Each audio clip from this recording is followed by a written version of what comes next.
Hello and welcome to Politics War Room with James Carville, and I'm Al Hunt. This week our guest is Illinois Congressman Raja Krishnamoorthi on the Intelligence Committee and a strong candidate for the United States Senate seat.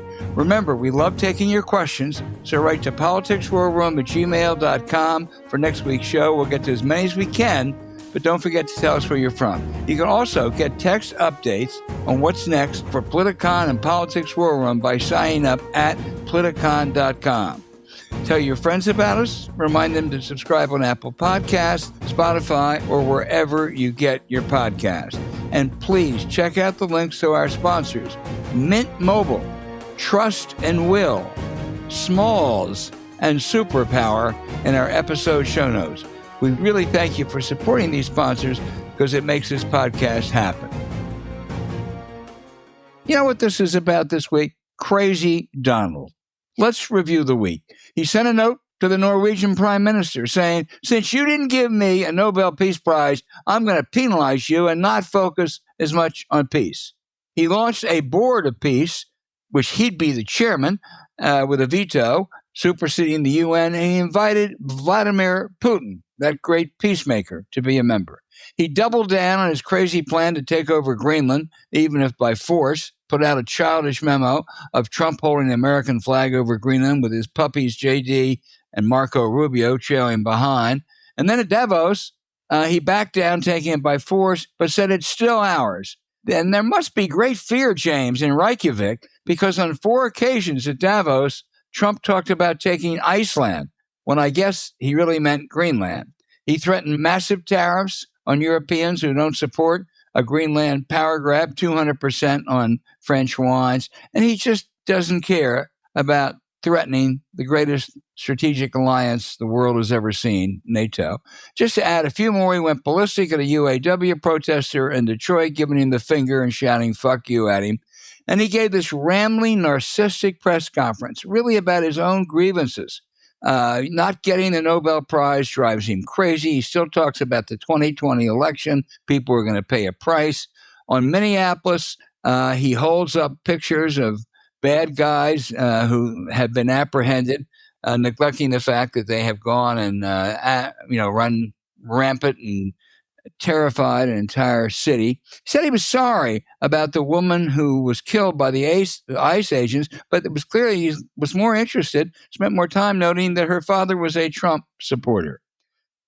You know, he claimed all kinds of false credit, gasoline prices, settling wars, etc., and then said his communications people really were the problem because they don't get the message across. James, 2 points, which I really know you can pick up on better than anyone. One, I've always thought him a phony, but I really did acknowledge, particularly in the beginning, but even throughout the 2024 campaign on occasion, he could be compelling. Phony, a liar. He's no longer compelling. That press conference was mostly boring. And finally, I think most importantly, there is a really very legitimate question about how mentally impaired he is. And that's raised not just by opponents, but medical experts like Dr. Stephen Reimer, the leading cardiologist at George Washington. This week only reinforced that concern, James.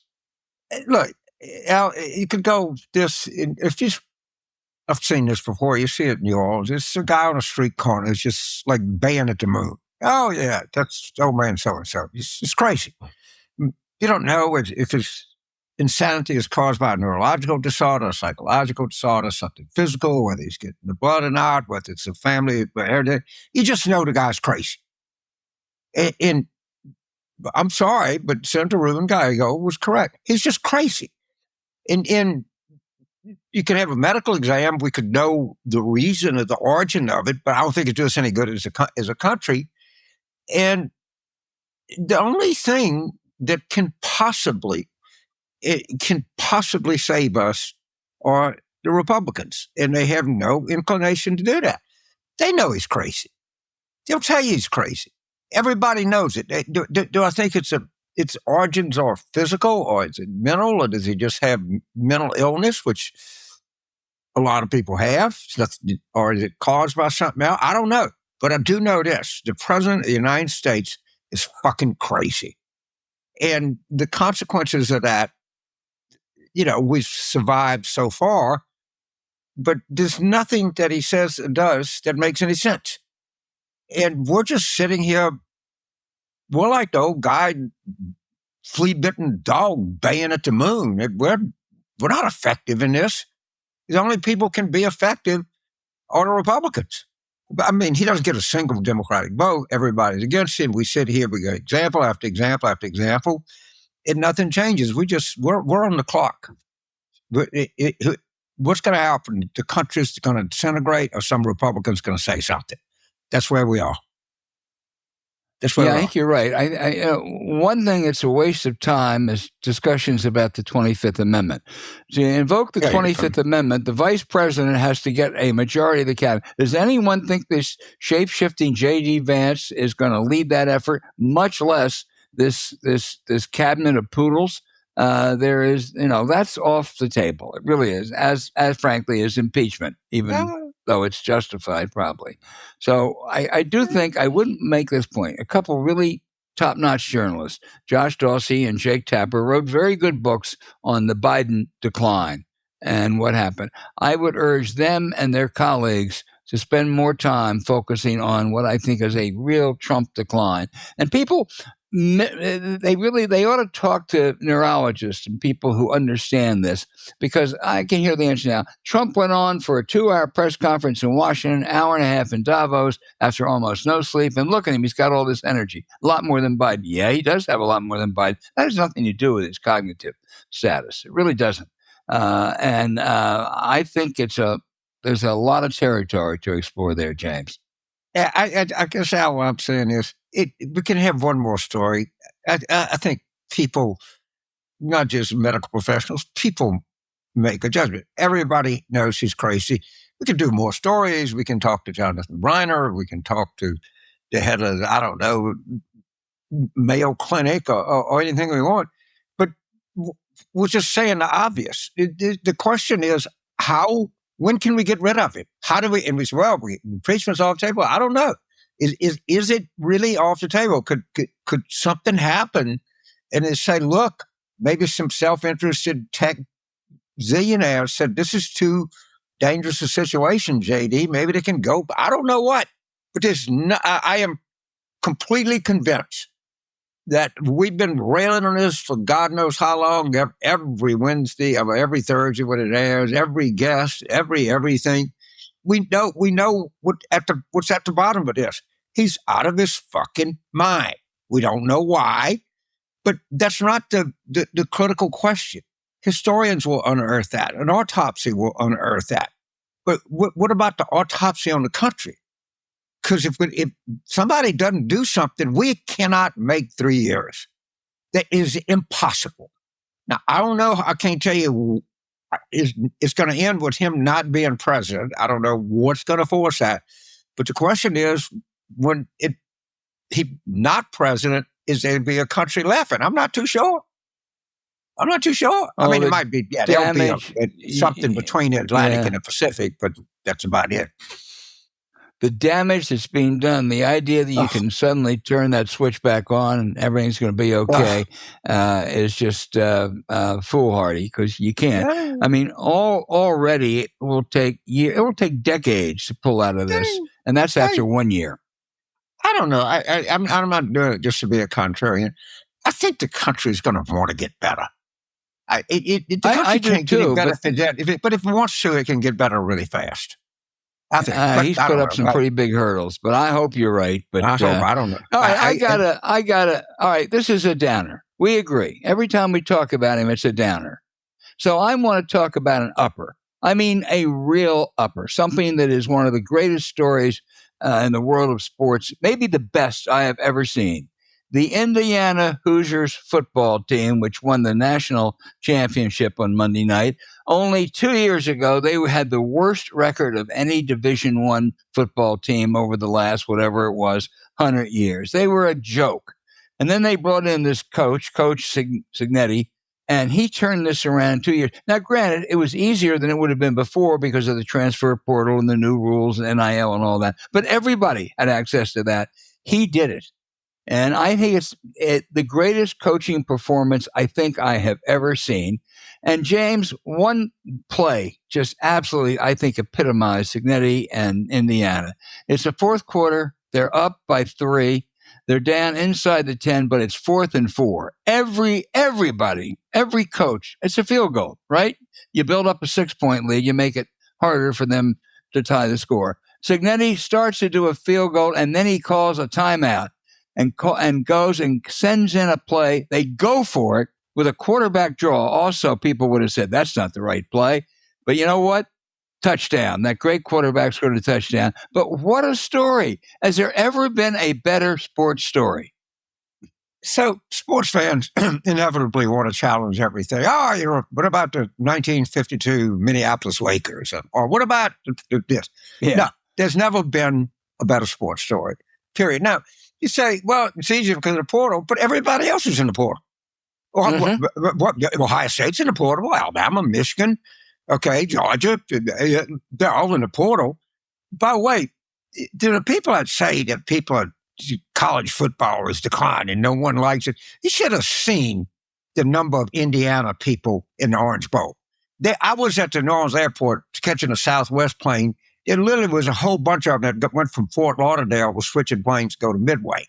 So the idea that college football is a sick, predetermined sport is just asinine.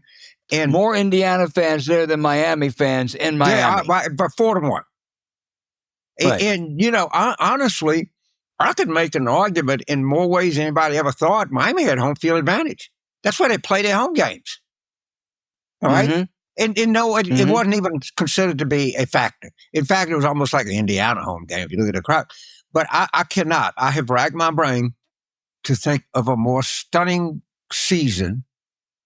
And when you look at the circumstances of how it happened and the competition it happened against, this is undoubtedly the stuff of movies and out of God knows what not. But Indiana, University of Indiana, or is it Indiana University? I can never figure it out. But whatever it is, has lost. It's IU. They hate to be called the University of Indiana. Okay, whatever. I don't want to call them something. I respect what they are, but no team in D1 football has lost more games than Indiana. It's just hard to imagine what it was like. I can't imagine. And the game was great, and everything about it is great, and the coach is great, and the players are great. It was an amazing thing to see, but they didn't cover. Well, we're going to get a firsthand account in our Sunday Zoom call, James, because our dear friend in that sea of red was our dear friend Mike Tackett and his wife. Mike was the Jane Pauley scholar at IU some 40 years ago and went to Miami, and I'm sure it was probably one of the great moments of his life, and he can tell us all about it, because I was so envious and so happy for him. And nothing like your team winning a natty, I can tell you that. It's quite an experience.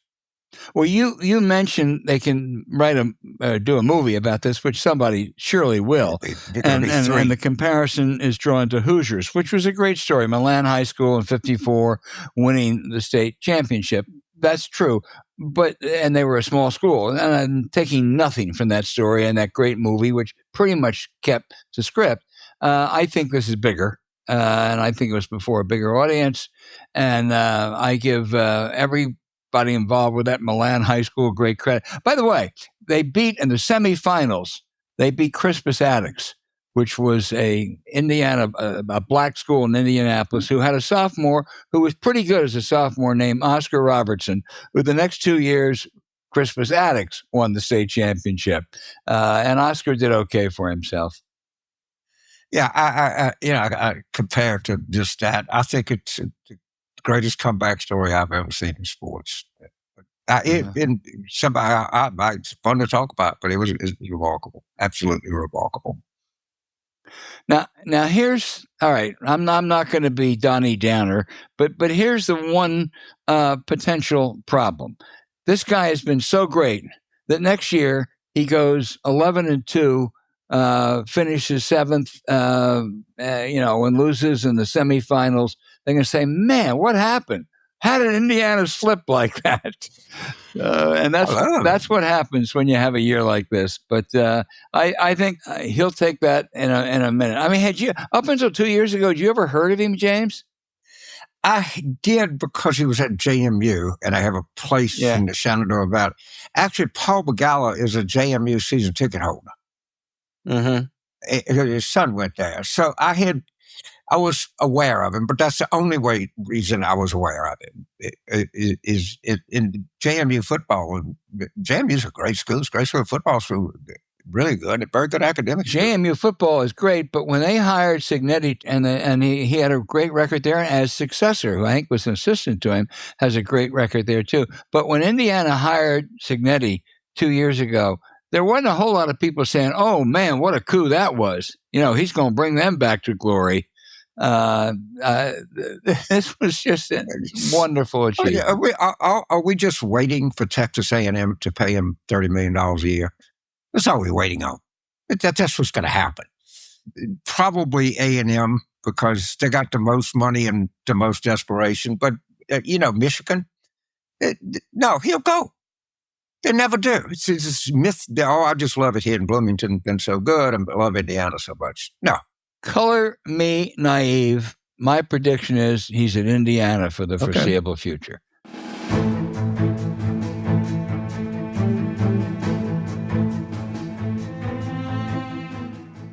Save on your wireless with Mint Mobile.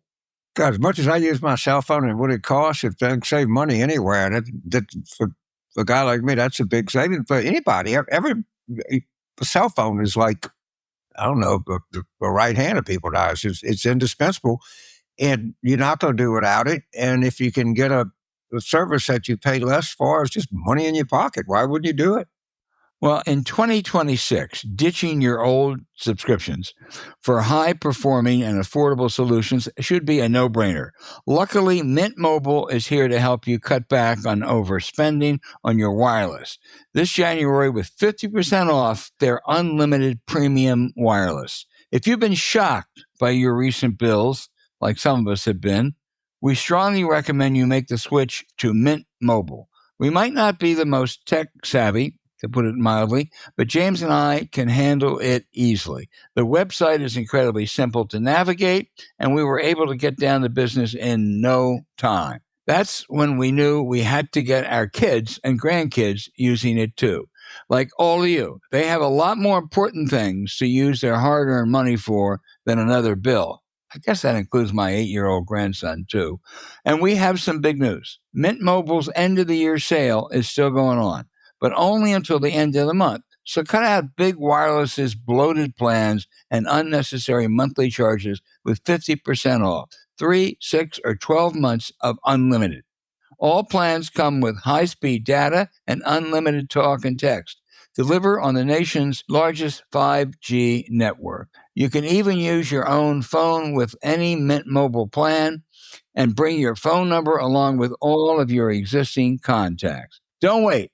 We're confident you'll be satisfied with Mint Mobile service, as everyone is who uses it.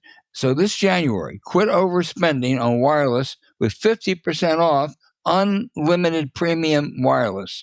Plans to start at $15 per month at mintmobile.com/warroom. That's mintmobile.com/warroom. The link also is in our show notes.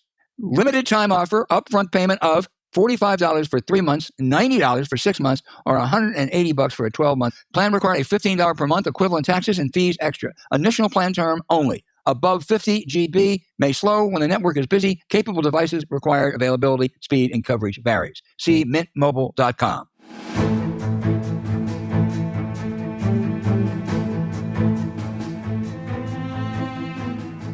Hey, James, our guest is Illinois Congressman Raja Krishnamoorthi, the leading candidate to win the nomination for the United States Senate this year. Congressman, first, welcome back. We'll get to politics soon if we can drag James Carville into that discussion. But you were on the Intelligence Committee. Let's talk about Greenland. Do you really think that Trump is going to do anything? He said he's not going to invade it now, but do you really think he's going to try to pressure, coerce Denmark and try to take Greenland? Is there anything he can do, or is it just typical Trump bluster? I think it's probably a mixture of bluster plus I think the tariff tool is something that he likes to reach for, and he's threatening Europeans with that. But if the solution for getting Greenland is basically imposing more taxes on Americans through tariffs, I think that is a something that will backfire again in numerous ways. But most importantly, it hurts our small businesses and working families who are already reeling under this economy. Well, there really is a rather easy off-ramp for any normal president. There's a 75-year treaty that allows the U.S. to expand its bases there. Greenland seems receptive to that. Do you think Trump has even considered that, or is he's just such a narcissistic, ego-driven, craven man? Is that something that Marco Rubio would advocate? You have a better sense of this than we do. I think so. I would hope so. I know that people in the military, in the uniformed services, would probably advocate for that as well. But there's some kind of obsessive kind of quality to his approach with regard to Greenland, which then basically suggests there's something more to this than meets the eye. It's kind of like with Venezuela. He kept talking about them being narco-terrorists, and then he pardons the former, president of Honduras who was a narco-terrorist and convicted in American court.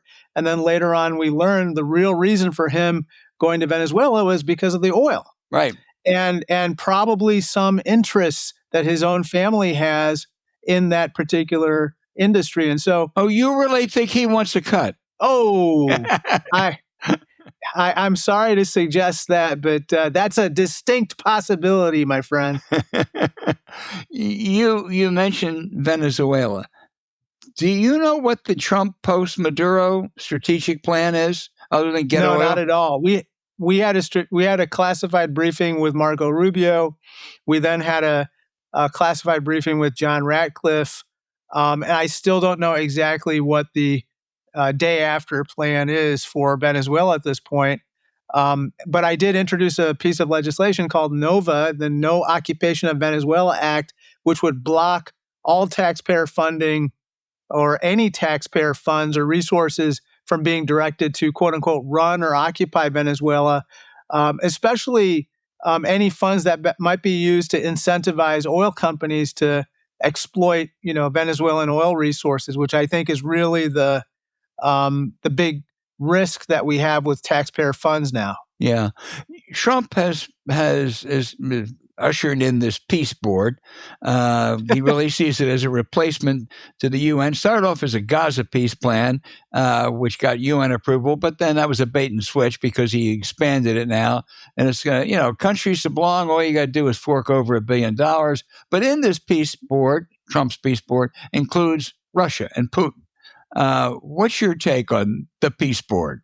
I think it's a joke. I mean, he's making it into a joke. It might have been a decent idea for the reconstruction of Gaza and actually bringing about a two-state solution, especially if it was part of the understanding that the different parties had about the way forward.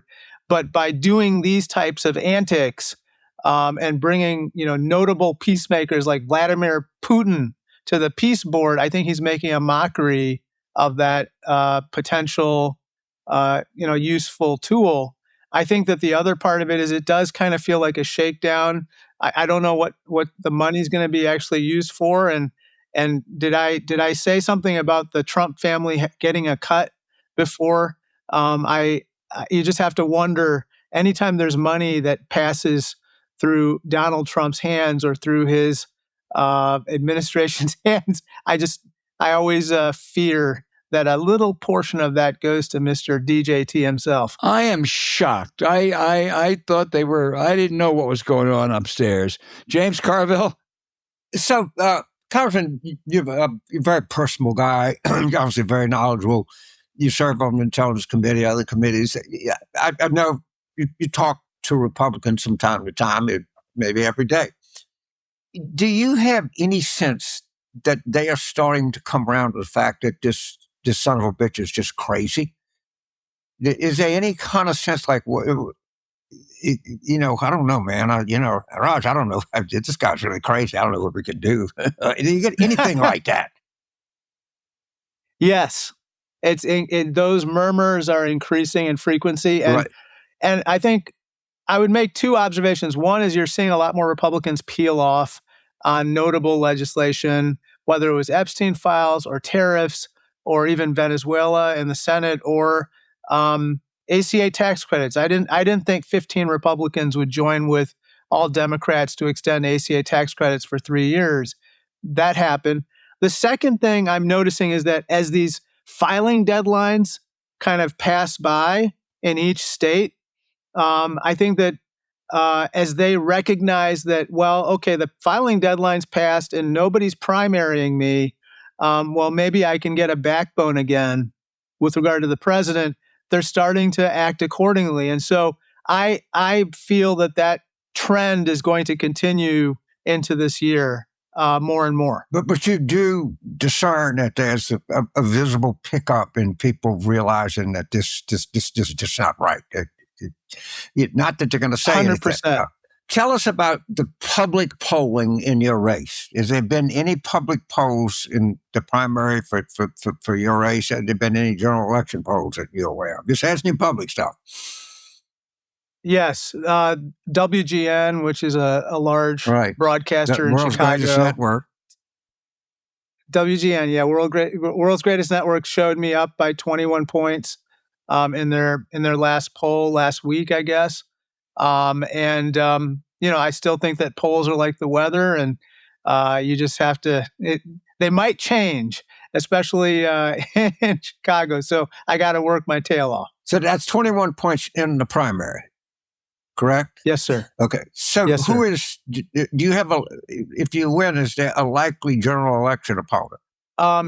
Not yet. I can't really tell what's going on the other side, except that I think it's fair to say that MAGA does not play well in Illinois right now, especially after what ICE and Donald Trump has done in making Chicago ground zero for a lot of his tactics. And so I think that it's looking good for a Democrat this year in Illinois. So one more question. So you're at Carbondale, Southern Illinois University at the Paul Simon Center for Politics. And you're doing a Q&A session, and you're asked, why exactly are you running for the Senate, and what is it that you hope to accomplish? What can you tell these young people why they should be for you for the Senate? Well, I tell them it's because of my origin story, and I think I mentioned this to you, James, before, but I was born in India, came to this country when I was 3 months old. Things were good, and then suddenly in the recession of the 70s, my father lost his income. But thanks to the generosity of the American people, we were allowed to move into public housing and food stamps. My father got on his feet and got a great job in of all places, Peoria, Illinois. Moved into middle class. And then my father said every night, think of the greatness of this country. Whatever you do, make sure it's there for the next families who need it. And so that became the North Star of my personal compass, my mission statement in Congress. And if I'm privileged to be in the U.S. Senate, what I would continue to pursue there, because I believe the American dream is slipping from the grasp of millions of people, especially now during the chaos of Donald Trump. Just always remember this, the greatest Peorian that ever lived is the greatest comedian that ever lived, and it is one Richard Pryor. There's no one that you cannot argue. You can argue who's the best football player. You can argue who's the best Supreme Court justice, who's the best neurosurgeon. You never argue who's the funniest son of a bitch that ever lived. And he talks about his daddy in Peoria. He tells great stories about it. That's a great answer. That's a great answer, Congressman Albert.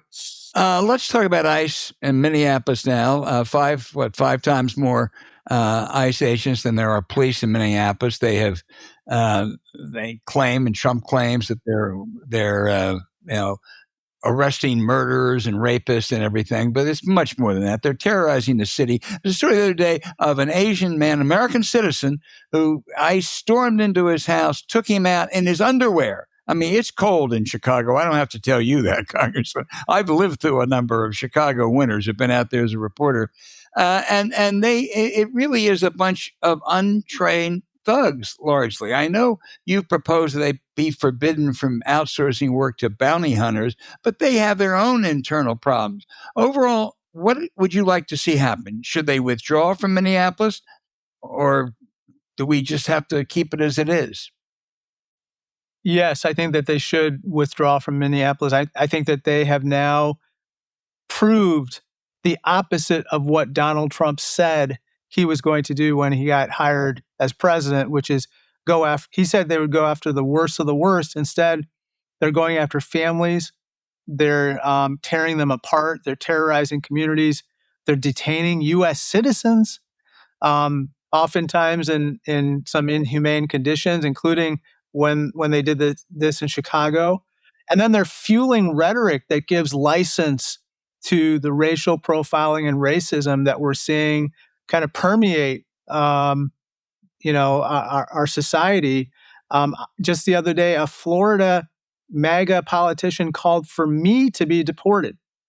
And so as an immigrant, what's happening with ICE is very personal to me, not just professional. It's not just a professional issue. And so I believe that they should withdraw. I'm not going to be supporting any appropriations funding for DHS so long as they conduct themselves in this way.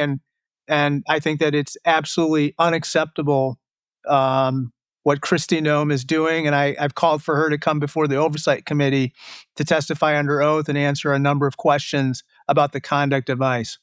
I couldn't agree with you more. I tell you one thing that worries me, however. I think it's a mistake. I want to get your take on this, to call for abolishing ICE.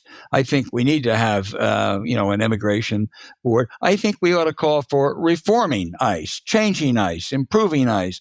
And I think that those that are few people, not very many, that are talking about abolishing ICE, that's sort of the equivalent of 3 or 4 years ago of defunding the police. No, we didn't want to defund the police. We wanted to reform the police. We wanted to make them better. Now, tell me your take on this.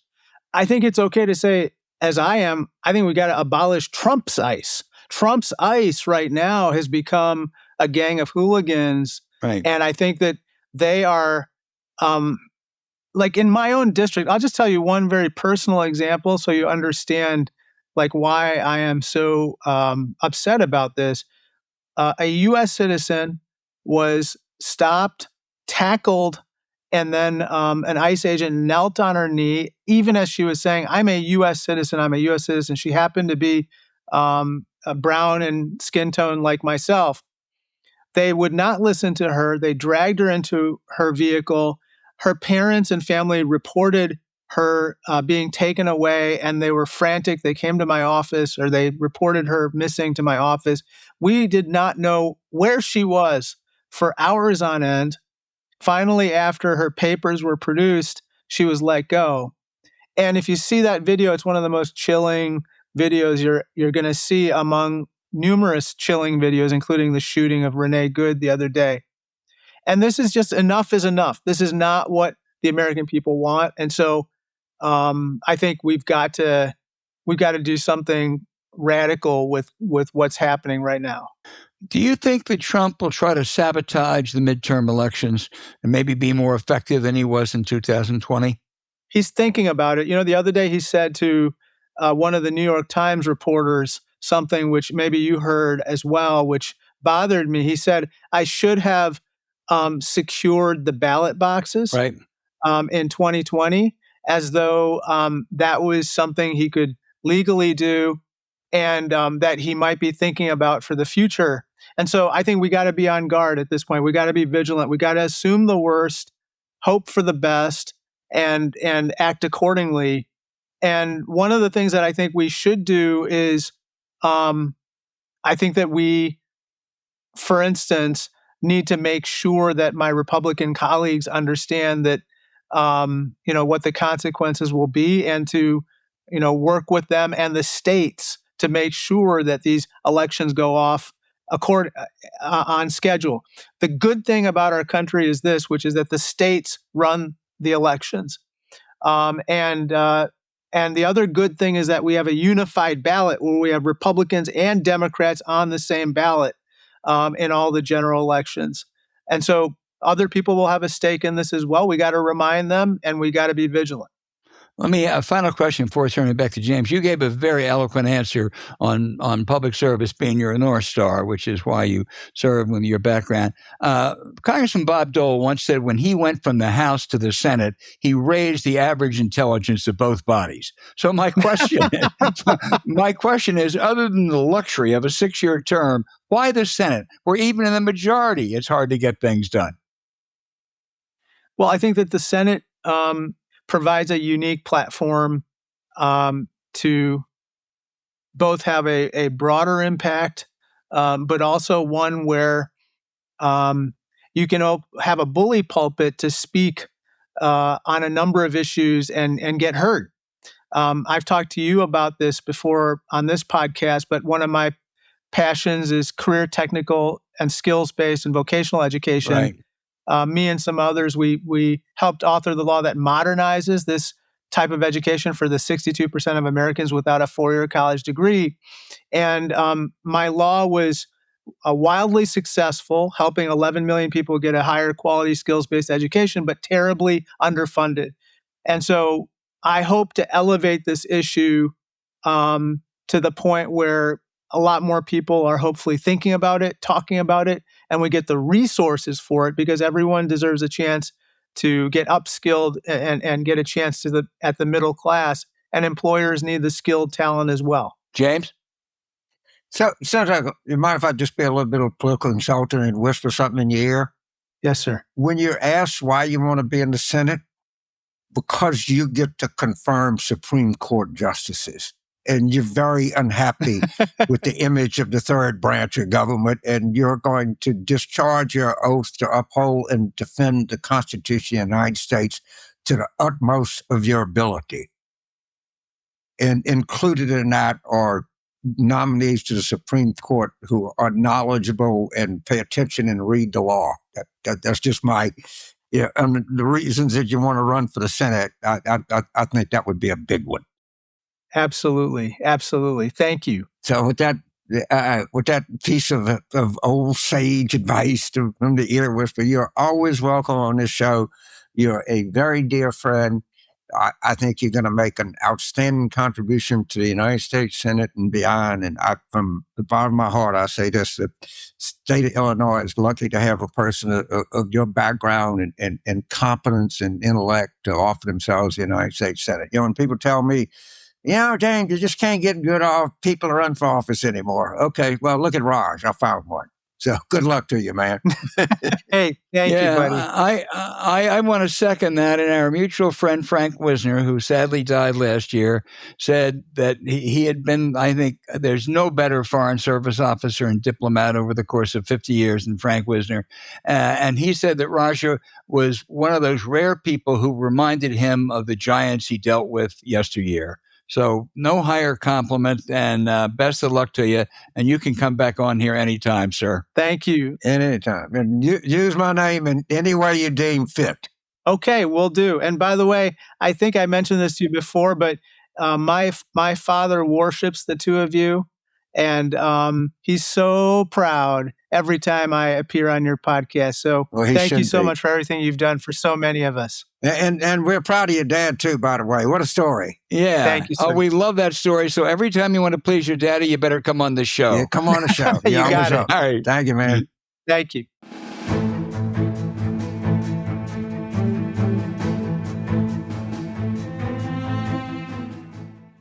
Get your plans ready with trust and will.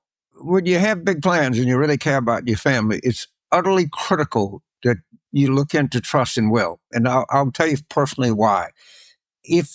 And I know this is true in Louisiana, I assume it's everywhere else. If you don't have a will, you die what's called intestate. And that way the legislature distributes your assets to where you want it to go. I don't know about you, but if you have the same opinion of the state legislature that most people do, you probably want to take this in your own hands and you decide where your assets go after you pass. No one wants to talk about what happens when you are no longer around, particularly as you get to be our age. Unfortunately, it's going to happen to all of us, but you can be prepared with Trust and Will online estate planning. Some people still haven't named a guardian for their kids, things that are way too important to put off. Thankfully, it's easier than you think. You can create an estate plan with Trust and Will in as little as 30 minutes. Like all of us, you might have questions. That's why Trust and Will's online platform provides a step-by-step guided process and offers optional one-on-one support from attorneys in your state so you can feel confident in your choices. They even have amazing customer support from real people. Now, we love that Trust and Will believes estate planning should be accessible to everyone. They are committed to making it affordable today and valuable tomorrow, no matter what your situation is. Plus, all of their products are attorney designed, state-specific, and customized to your needs. We feel secure knowing that Trust and Will was created by legal experts and designed to grow with you, allowing you to easily update your plan at every life stage or transition. Now, I know I want my family to be ready for any eventuality. And our young producer, who is really young compared to us at least, got his dad signed up as soon as he heard about it. He says it's not about money, it's about being prepared. Now, time will tell, but I know that Trust and Will puts the future of what you've built in your hands. Add in bank-level encryption and secure sharing features that ensure your most important documents and details stay protected and accessible. And there's ultimate peace of mind. Now, don't wait until it's too late to protect your loved ones today, tomorrow, and beyond with Trust and Will, the most trusted name in online estate planning. Go to trustandwill.com/warroom and get 20% off. That's trustandwill.com/warroom to get your 20% off. Again, trustandwill.com/warroom. The link is in our show notes.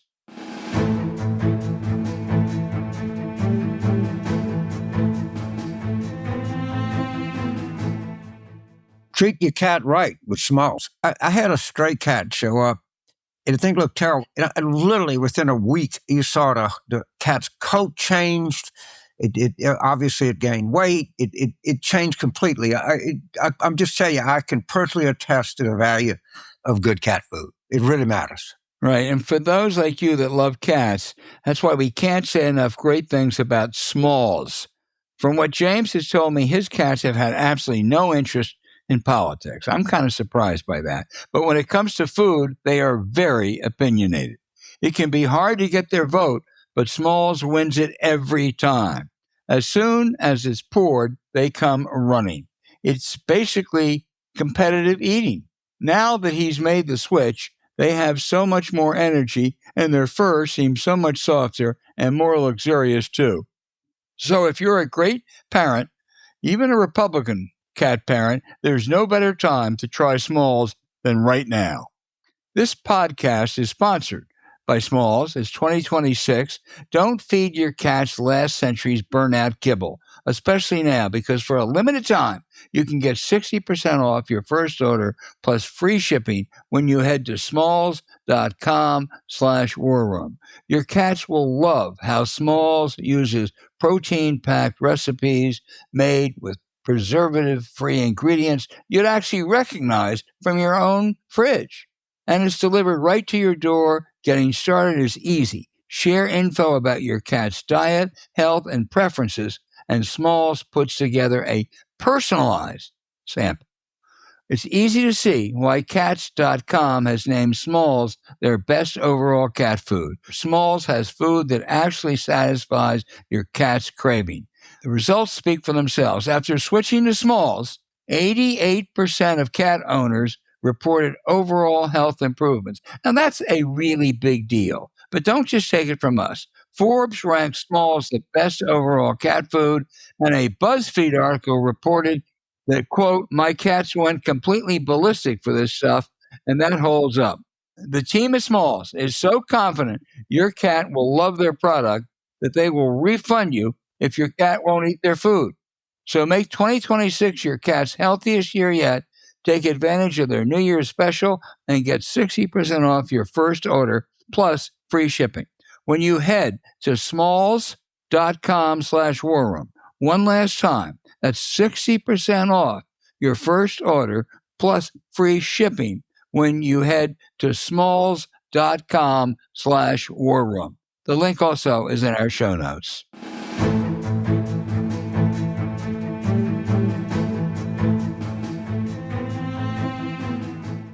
Hey, now for the outrage of the week. Boy, there's so much, but I want everyone out there, really, if you haven't, I want you to read the January 19th New York Times editorial section. Headline, How Trump Has Used the Presidency to Pocket $1.4 million. That's only in the first year of Trump 2.0, where he, quote, has poured energy and creativity into exploitation of the presidency, reflecting his, quote, brazen greed, end quote. Drawing from this diverse reporting and sources, this Times includes, number one, he has made $867 million in cryptocurrency scams. He has a firm. He shakes down others who want to curry favor with him for government favors to invest, and he makes sure any crypto regulations are gutted. Two, $400 million airplane from Qatar, which is supposed to be used as Air Force One, which Trump says he'll use himself post-presidency. Oh, yes, he promised security guarantees for Qatar, his benefactor. Three, $90 million in shakedown from media and tech companies responding to frivolous Trump suits that he had no chance of winning. They bought him off. Four, and Jeff Bezos' never-ending suck-up to Trump, they made $28 million off a fawning documentary on Melania.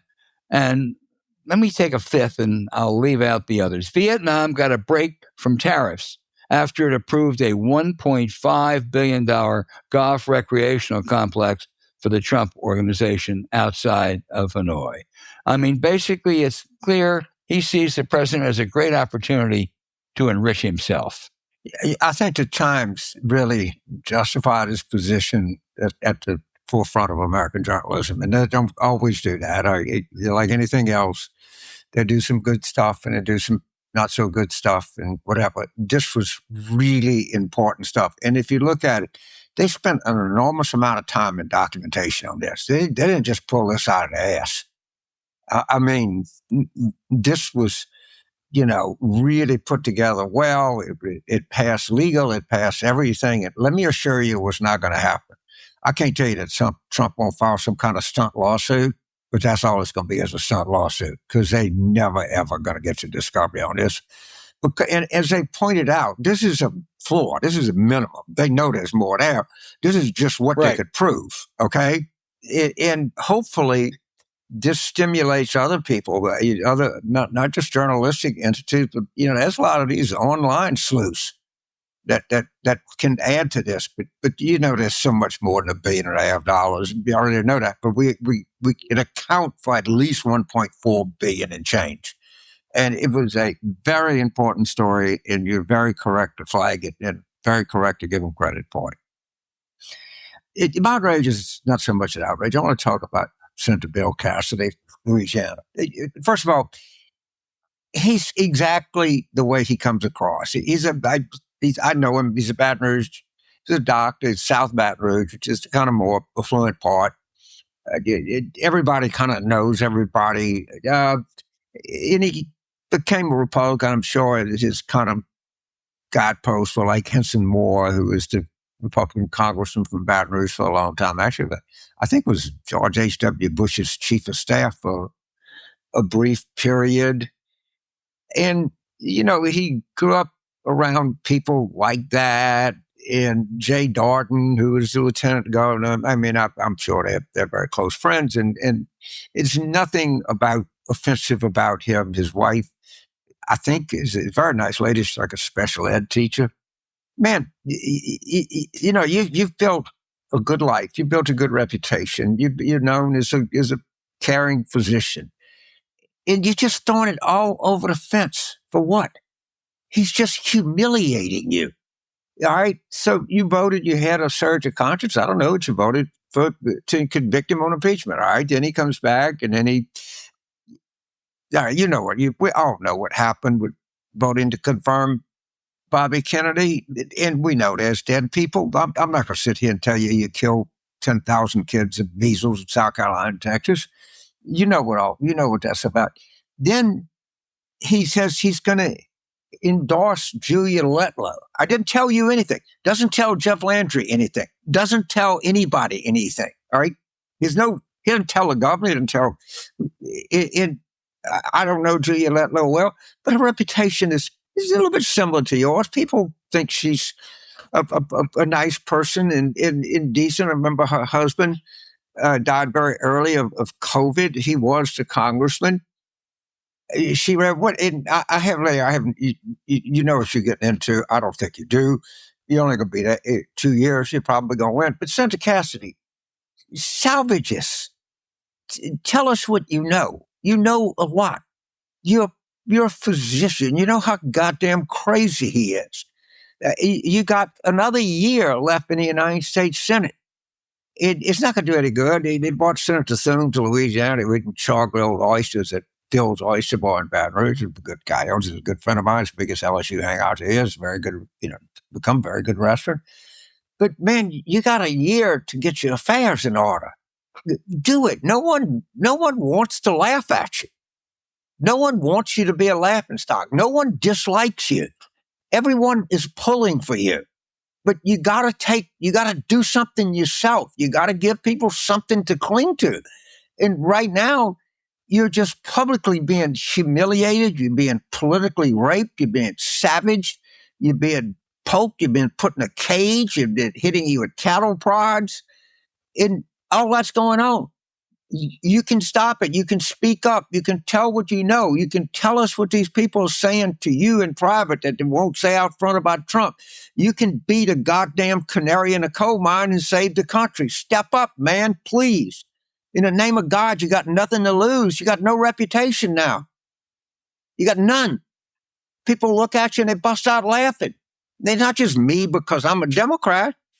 It's like if I talk to a Republican, and trust me, I talk to a lot of them, they just roll their eyes. That's not the way, that's not your life. That's not who you are. That's not the way you were raised. That's not the way you raise your children. Speak up. Save your rep. You can go with a sterling reputation. You're not going to get reelected to the United States Senate. Okay, so what? You served 2 terms in the Senate. It's a great honor. But be remembered for something else than a guy who was publicly plundered and mocked and made fun of and just stood there and took it. Stand up. Shit, man. Stand up for yourself. Absolutely, James. And, there's a model, really, just sitting, a couple seats away from him. Tom Tillis, who decided not to run again, has spoken out and been far more. He's still a conservative Republican. Trump is not, of course. But he has really shown a degree of independence that wasn't there before. And I think, Cassidy, you're absolutely right, should follow. It's all you're going to be remembered for. Way. Okay, not going to be remembered for anything else. No one's asking you to be anything what you are. It's a kind of South Baton Rouge, kind of nice, affable Republican. But they're not. I know all these guys. They're not racist or anything like that. They'll be mildly clueless, which is probably the worst thing that you could say about them. But this guy's going to be remembered for just being put in a cage and poked with a cattle prod and doing nothing. And it's better. There's a better way to do this. Yep. I hope you're listening, Bill Cassidy. How you want.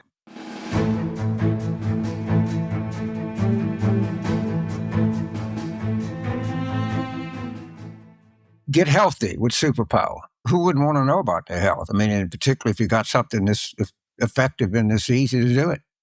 I know some people have been to a doctor and left more confused than when they came in. We're men of action, so it drives us crazy if there's no data or game plan. Enter Superpower. It's one simple blood draw with over 100 biomarkers, way more than what you usually get, and it unlocks a real understanding of your body going into 2026. You're amazed at how much you can find out. Their app includes detailed information on your heart, liver, thyroid, hormones, metabolism, vitamin and mineral levels, and environmental toxins. That means you can get insight on everything from disease prevention to treating brain fog or simply optimizing your gym game. Hands down, it's the most comprehensive and advanced system out there. So even with our busy schedule, Superpower can make it easy. They can send a licensed professional to your home, or you can visit a nearby lab. After going, you'll be able to answer lingering questions like, is my diet healthy? Are my new habits making a difference? And more. Now that you can get actionable health plans based on results, we have nutritional guidance, lifestyle and behavioral adjustments, and supplement or prescription suggestions available directly from Superpower. You even get your true biological age that you can track over time. Let's just say James and I enjoyed hearing about how youthful we really are. It's not a one-time snapshot. Each test builds on the last, so you can see progress year by year. Plus, their on-demand clinician team answers questions so you know exactly what everything means. So don't wait. Stop reacting to health problems and start proactively improving your health based on real personalized data. And we have some good news. Superpower used to cost $499, but right now it's just, listen to this, it's just $199, $300 less than it used to be. Other testing services cost hundreds more for similar or less. So make the year you stop guessing about your health with Superpower. Not only does Superpower reduce their price to just $199, but for a limited time, our listeners can get an additional $20 off with the code WARROOM. Head to superpower.com and use the code WARROOM at checkout for $20 off your membership. After you sign up, they'll ask how you heard about them, so make sure to mention this podcast to support the show. The link is in our show notes.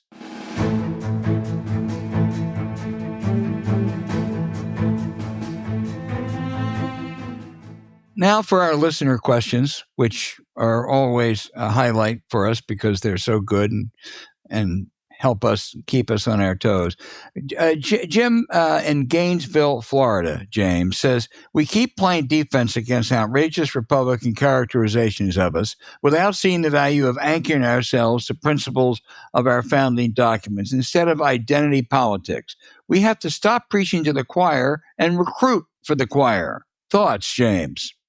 Well, first of all, thank you. You're 100% right. I honestly got to say this. I don't think anybody talks about identity politics anymore.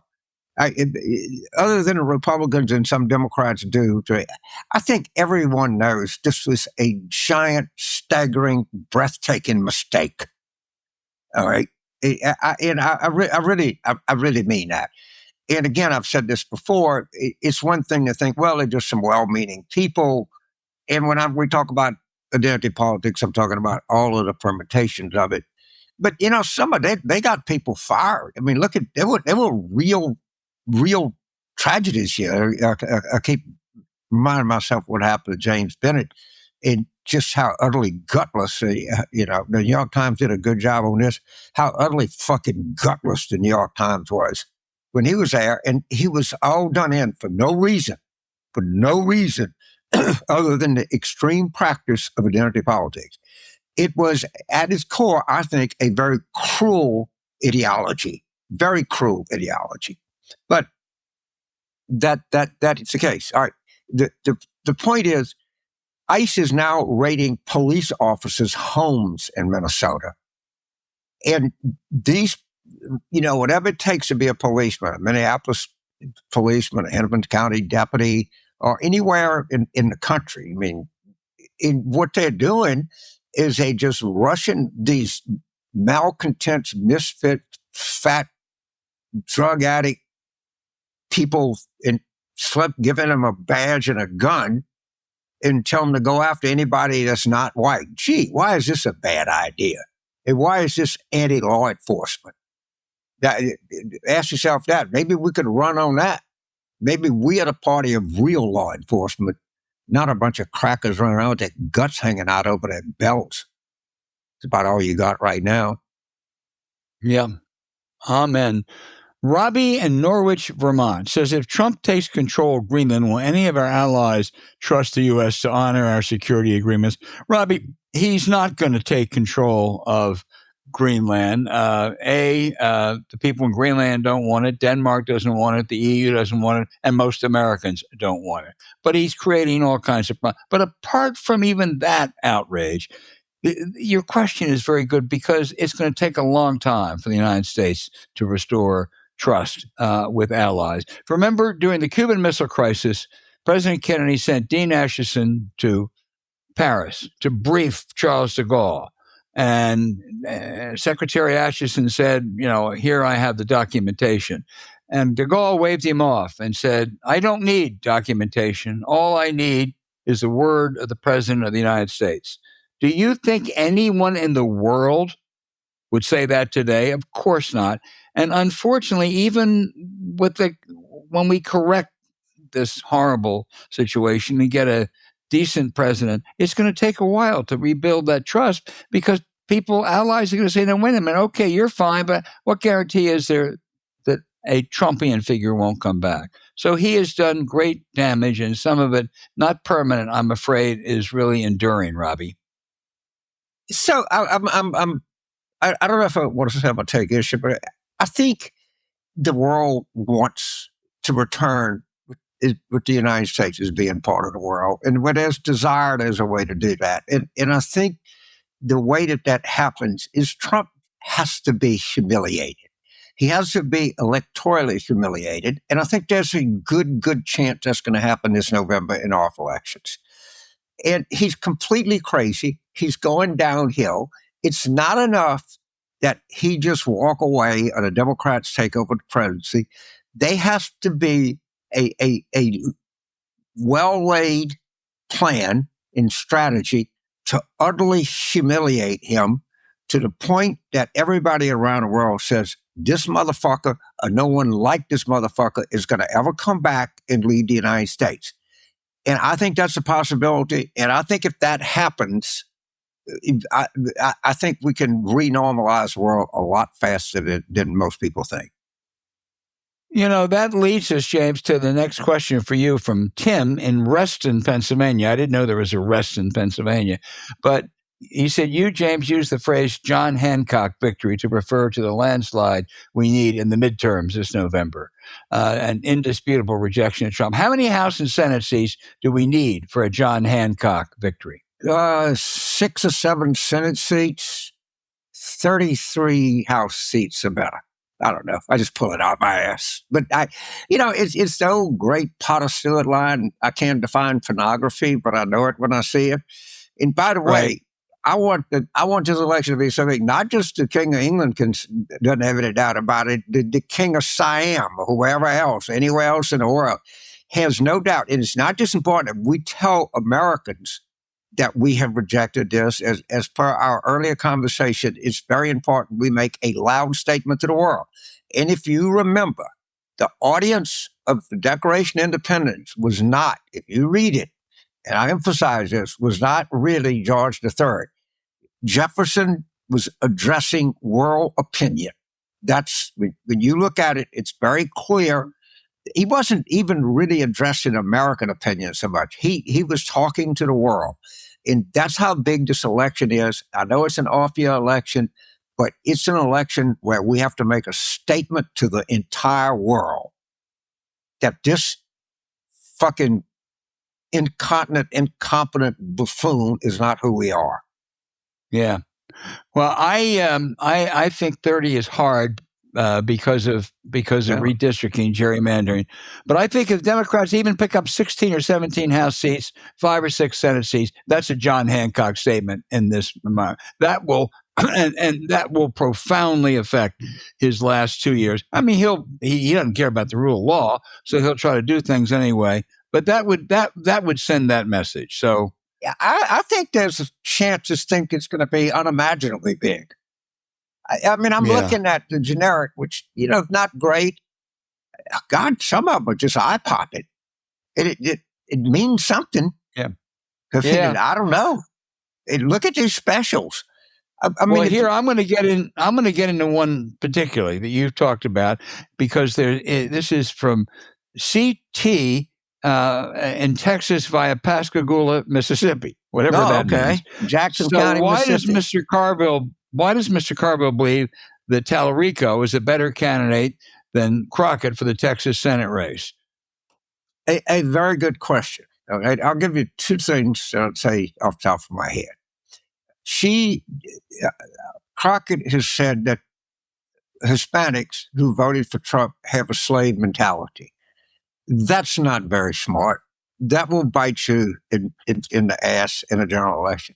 Furthermore, in anybody that has any sense of humanity, she made fun of Greg Abbott, who is a comical figure, but not because he's a comical figure, an intellectual dolt, that he was actually in a wheelchair. That's not right. Come on, Rady.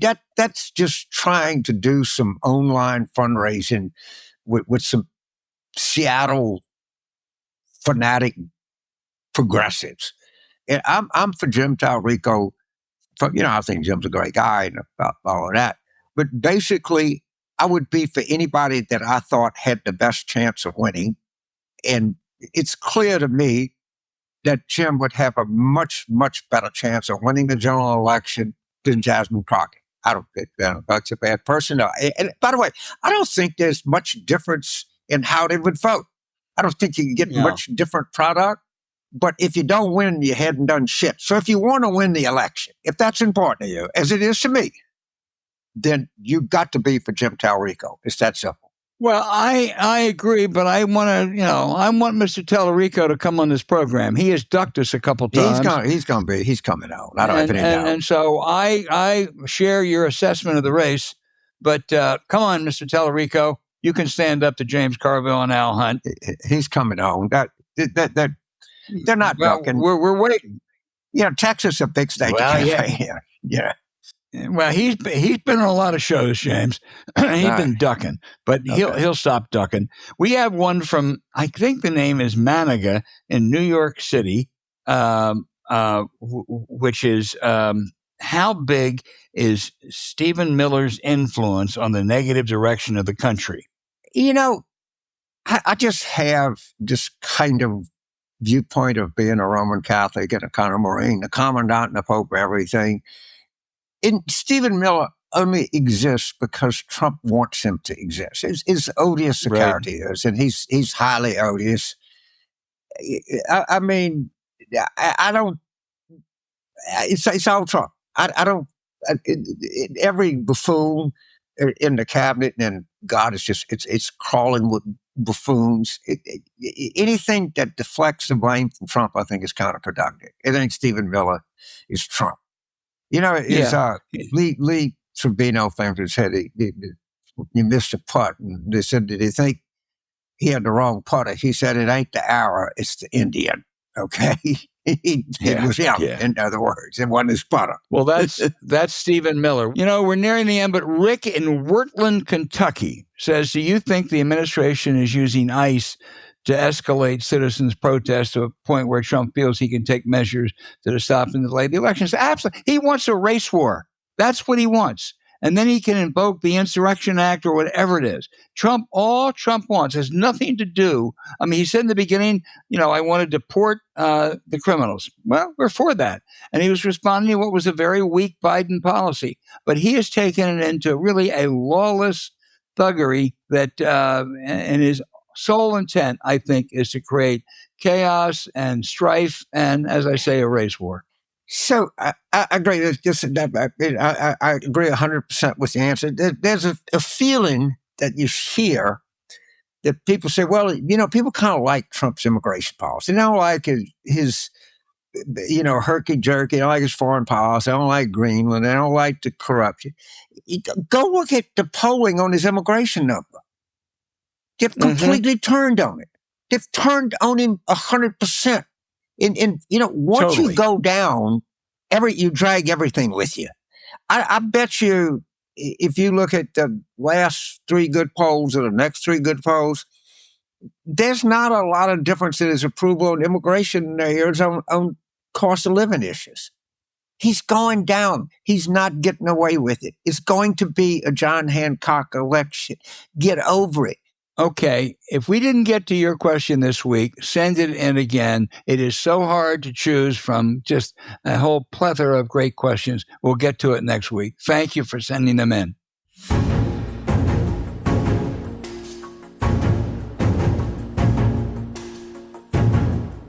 Hey, thanks for listening to Politics War Room with James Carville, and I'm Al Hunt. As always, send your questions for us by email to politicswarroom@gmail.com or tweet them for next week's show at Politicon.